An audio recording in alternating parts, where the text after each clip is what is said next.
Hi hello ಗೆಳೆಯರೆ, pro kabaddi channel subscribe and comments. ಎಲ್ಲರೂ ಚೆನ್ನಾಗಿದ್ದಾರೆ ಅನ್ಕೋತಿದ್ದೀನಿ. ಟಿ ಬಿ ಡ್ಯಾಮ್ ಕಟ್ಟಿ ಸುಮಾರು 70 ವರ್ಷಗಳಾದರೂ ಸಣ್ಣ ಬಿರುಕು ಸಹ ಇನ್ನೂವರೆಗೂ ಕಾಣಿಸಿಕೊಂಡಿರಲಿಲ್ಲ. ಆದರೆ ಈ ವರ್ಷ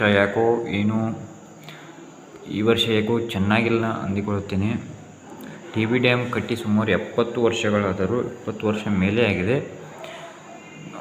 ಈ ಸಲ ಸ್ವಲ್ಪ ಎಡವಟ್ಟು ಅಧಿಕಾರಿಗಳಿಂದ ಆಗಿರಬಹುದು ಅಂತ ನನ್ನಿಂದ ಅನಿಸುತ್ತದೆ. ಏಕೆಂದರೆ ಅಲ್ಲಿ ಇವತ್ತು ಟಿ ಬಿ ಡ್ಯಾಮ್ ಗೇಟ್ ಅಳವಡಿಸಲಾಗುತ್ತಿತ್ತು, ಆದರೆ ಯಾವುದೋ ಕಾರಣದಿಂದ ಮುಂದೆ ಉಳಿರುತ್ತಾರೆ. ಆದ ಕಾರಣ ರೈತರಿಗೆ ತುಂಬ ಸಂಕಷ್ಟ ಎದುರಾಗಿದೆ. ಈಗ ದೌಡು ಎಲ್ಲ ಬಗೆಹರಿಸಬೇಕೆಂದು ತಮ್ಮಲ್ಲಿ ಕಳಕಳಿಯ ವಿನಂತಿ.